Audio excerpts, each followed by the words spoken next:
नमस्कार, जय हिंद, वंदे मातरम। आप सभी का स्वागत है एक बार फिर से सरकारी एग्जाम फाइटर यूट्यूब चैनल में। तो दोस्तों, एसएससी एमटीएस की क्लास का समय हो चुका है। जितने भी स्टूडेंट एसएससी एमटीएस की तैयारी कर रहे हैं सभी लोग क्लास में जुड़ जाएंगे, जिससे कि उनको बेनिफिट मिल सके। इस क्लास में हम लोग जीके और जीएस के कुछ ऐसे क्वेश्चंस करते हैं जो कि आपके एग्जाम के लिए बहुत ही ज़्यादा महत्वपूर्ण है। तो चलिए शुरुआत करते हैं आज के पहले क्वेश्चन से। आज का पहला प्रश्न है, और देखिएगा, जिसने अभी तक चैनल को सब्सक्राइब नहीं किया चैनल को सब्सक्राइब कर लेंगे, और जिनको इन क्वेश्चंस के आंसर पता है तो कमेंट बॉक्स में टाइप करने की जरूर कोशिश करिएगा इस क्वेश्चन के आंसर को। ठीक है, क्वेश्चन पहला है, इसमें शेर शाह के बचपन का नाम क्या था, क्वेश्चन में पूछा गया है।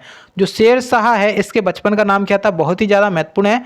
जो शेर शाह सूरी है इसका नाम बताया गया है। तो शेर शाह सूरी ने ग्रांड ट्रंक रोड बनवाई थी, यानी कि जीटी रोड बनवाई थी, और इसके बचपन का नाम क्या था, इसके बचपन का नाम था फरीद खां। ठीक है, इसके बचपन का नाम क्या था, फरीद खां। यहाँ पे इसका क्या हो जाएगा, करेक्ट आंसर हो जाएगा। ठीक है, अब देखिए नेक्स्ट क्वेश्चन को।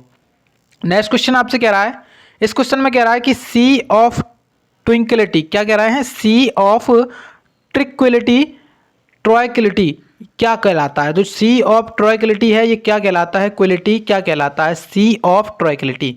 पहला ऑप्शन है अंध महासागर की एक शांत धारा, सेकंड ऑप्शन सूर्य का एक धब्बा, चांद का एक हिस्सा, और फोर्थ ऑप्शन है कि कोई नहीं। तो देखिए, जो सी ऑफ ट्रॉक्विलिटी है ना, वो क्या कहलाता है, वो कहलाता है चांद का एक हिस्सा। क्या कहलाता है, चांद का एक हिस्सा है। ये ऑप्शन नंबर तीसरा क्या हो जाएगा, इसमें सही आंसर हो जाएगा। नेक्स्ट क्वेश्चन, इसमें कह रहे हैं कि गरजता चालीसा क्या है।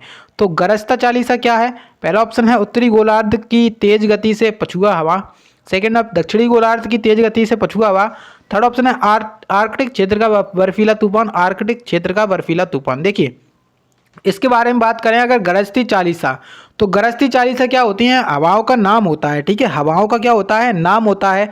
तो ये कहाँ पे होता है, दक्षिणी गोलार्ध में होता है। दक्षिणी गोलार्ध में पछुआ जो पवनें चलती हैं बहुत ही तेज गति से, उसको कहते हैं गरजता चालीसा। ठीक है, तो आंसर यहाँ पे हो जाएगा आपका ऑप्शन नंबर कौन सा, ऑप्शन नंबर कौन सा हो जाएगा इसका आंसर, ऑप्शन नंबर 2। ये 40 डिग्री से 50 डिग्री के बीच में चलती हैं, इसी वजह से इन्हें क्या कहते हैं, गरजता चालीसा। ठीक है, अब यहाँ पे 50 से 60 के बीच वाली को क्या कहेंगे, तो 50 से 60 के बीच वाली कहते हैं प्रचंड पचासा। ठीक है, नेक्स्ट क्वेश्चन देखेंगे। नेक्स्ट क्वेश्चन में कह रहे हैं कि किस सुल्तान ने अपनी राजधानी को दिल्ली से दौलताबाद में बदला था। तो यही भी क्वेश्चन बहुत ही ज़्यादा महत्वपूर्ण क्वेश्चन है। तो किस सुल्तान के द्वारा अपनी राजधानी को दिल्ली से दौलताबाद बदला गया था।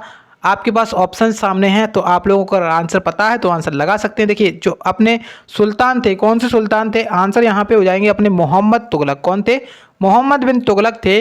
इनने क्या किया था, दिल्ली से राजधानी को कहाँ पे स्थानांतरित कर दिया, कहाँ पर ट्रांसफ़र कर दिया। जो पहले राजधानी दिल्ली हुआ करती थी, लेकिन अब इन्होंने क्या कर दिया, दौलताबाद को अपनी राजधानी बना दिया। तो मोहम्मद बिन तुगलक इसका आंसर होने वाले हैं। नेक्स्ट क्वेश्चन, इसमें कह रहे हैं कि अयनांत यानी कि सोलस्टिक्स तथा विषुवत इक्विनॉक्स के संबंध में दिए गए जोड़ों में से कौन सा सही नहीं है। तो 21 मार्च भूमध्य रेखा, 21 जून कर्क रेखा, और 22 दिसंबर मकर रेखा, और 23 सितंबर उत्तरी ध्रुव। तो यहाँ पे आपको ये बताना है कि इनमें से कौन सा सही नहीं है। तो आंसर यहाँ पे क्या हो जाएगा, आंसर हो जाएगा ऑप्शन नंबर तीसरा, यानी कि 22 दिसंबर को मकर रेखा। तो आंसर यहाँ पे आपको हो जाएगा 22 दिसंबर मकर रेखा। ठीक है, नेक्स्ट क्वेश्चन। नेक्स्ट क्वेश्चन में कह रहा है रतौंधी यानी कि नाइट ब्लाइंडनेस किसके कारण से होती है। तो नाइट ब्लाइंडनेस यानी कि रतौंधी किसके कारण से होती है। तो आंसर में आप लोग लगाएंगे विटामिन ए की कमी के कारण। विटामिन ए की कमी के कारण क्या हो जाता है, नाइट ब्लाइंडनेस, यानी कि आपको रात में दिखाई नहीं देता है। तो ठीक है, आंसर आपका हो जाएगा ऑप्शन नंबर कौन सा, ऑप्शन नंबर तीसरा करेक्ट आंसर। नेक्स्ट क्वेश्चन देखेंगे। नेक्स्ट क्वेश्चन में कह रहे हैं कि विटामिन सी को किस नाम से भी जाना जाता है। तो विटामिन सी का एक नाम और क्या है, तो वो आपको बताना है। देखिए, विटामिन सी क्या होता है, लगभग सभी खट्टे फलों में क्या पाया जाता है, विटामिन सी पाया जाता है। ठीक है, तो खट्टे फलों को क्या कहा जाता है, अम्ल मान के चलो, आप लोग खट्टे फलों को अम्ल कहेंगे। तो एस्कॉर्बिक अम्ल यहाँ पे इसका आंसर हो जाएगा, यानी कि जो विटामिन सी है इसका रासायनिक नाम क्या होता है, एस्कॉर्बिक अम्ल। आपका आंसर क्या हो जाएगा, आपका आंसर हो जाएगा ऑप्शन नंबर कौन सा, तीसरा, पहला इसका करेक्ट आंसर है। ठीक है, अब देखिएगा नेक्स्ट क्वेश्चन को। नेक्स्ट क्वेश्चन आपसे क्या कह रहा है, नेक्स्ट क्वेश्चन में आपसे कह रहा है कि निम्नलिखित में से किसे एक गतिशील सजीव इकाई कहा जाता है। तो निम्नलिखित में से किसे एक गतिशील सजीव इकाई कहा जाता है, वृक्ष, जल, वायु, वन। तो सजीव किसे कहते हैं, वृक्षों को सजीव कहा जाता है। तो आपका आंसर क्या हो जाएगा, आपका आंसर यहाँ पे क्या होने वाला है, देखिएगा क्वेश्चन को ध्यान से देखिएगा, ध्यान से जब देखेंगे इस क्वेश्चन में तो पता चलेगा कि किसे एक गतिशील सजीव इकाई के बारे में बताया गया है। ठीक है, तो आंसर यहाँ पे हो जाएगा, इसमें आंसर क्या हो जाएगा, वन। वन जो होते हैं इन्हें क्या कहते हैं, गतिशील सजीव इकाई कहते हैं। आंसर हो जाएगा ऑप्शन नंबर कौन सा, तीसरा वाला करेक्ट आंसर हो जाएगा। अब देखो आपके सामने नेक्स्ट क्वेश्चन है, इसमें बोल रहे हैं कि निम्नलिखित में से किसने डीजल इंजन का आविष्कार किया था। तो किसके द्वारा डीजल इंजन का आविष्कार किया गया था, किसने डीजल इंजन का आविष्कार किया था। ऑप्शन आपके पास सामने दिए गए हैं। तो डीजल इंजन का आविष्कार किसने किया था, तो जो रुडोल्फ डीजल थे इनके द्वारा डीजल इंजन का आविष्कार किया गया था। इसी वजह से इसका नाम भी क्या रखा गया है, डीजल इसका नाम रखा गया है। ठीक है, नेक्स्ट क्वेश्चन आपसे पूछ रहा है कि फुटबॉल टीम में कितने खिलाड़ी होते हैं। तो जो फुटबॉल होती है उसकी टीम में कितने खिलाड़ी होते हैं, तो आंसर में क्या लगाएंगे, फुटबॉल की टीम में कितने खिलाड़ी होते हैं। तो फुटबॉल में होते हैं 11 खिलाड़ी। कितने होते हैं, 11 खिलाड़ी। यहाँ पे क्या हो जाएंगे, एकदम करेक्ट आंसर हो जाएंगे। ठीक है, अब देखिएगा अगला क्वेश्चन को। अगले क्वेश्चन में कह रहा है कि प्लेइंग इट माई वे नामक पुस्तक के सह लेखक कौन है। तो सह लेखक आपको बताना है, प्लेइंग इट माई वे नामक पुस्तक के सह लेखक कौन है। तो लेखक आपको सह लेखक दोनों के बारे में पता होना चाहिए। तो प्लेइंग इट माई वे किसकी पुस्तक है, सचिन तेंदुलकर की पुस्तक है। इसमें सचिन तेंदुलकर की क्या है, ऑटोबायोग्राफी यानी कि आत्मकथा है सचिन तेंदुलकर की। ठीक है, तो इसको किसके द्वारा और लिखा गया है, इसको लिखा गया है बोरिया मजूमदार के द्वारा।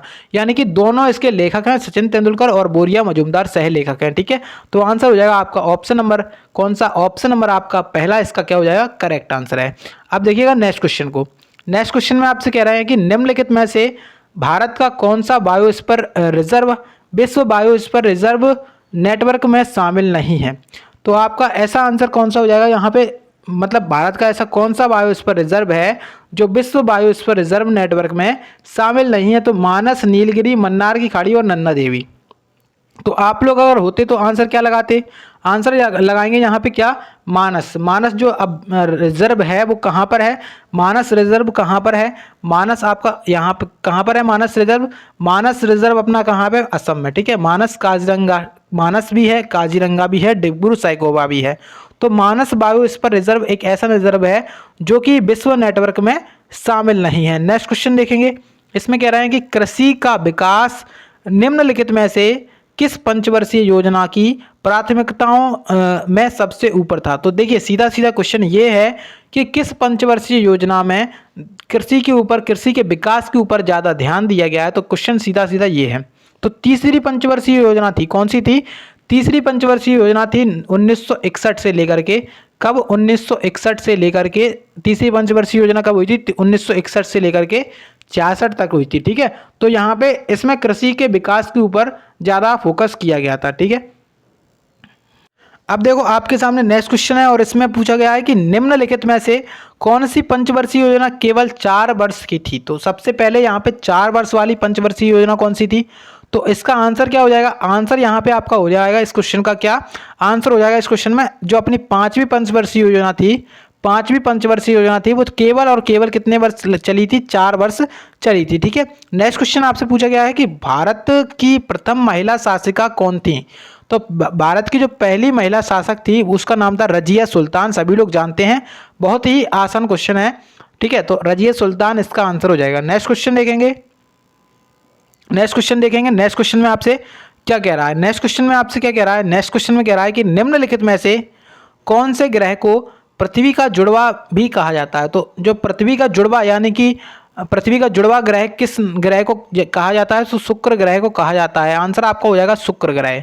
शुक्र ग्रह को ही भोर का तारा, शाम का तारा भी कहा जाता है, उसको भी चमकीला ग्रह भी कहा जाता है शुक्र ग्रह को। ठीक है, तो आंसर आपका हो जाएगा यहाँ पे शुक्र। अब शनि को क्या कहते हैं, शनि को वलयदार ग्रह कहते हैं। ठीक है, जिसमें वलय पाई जाती है वो ग्रह कौन सा है, शनि है।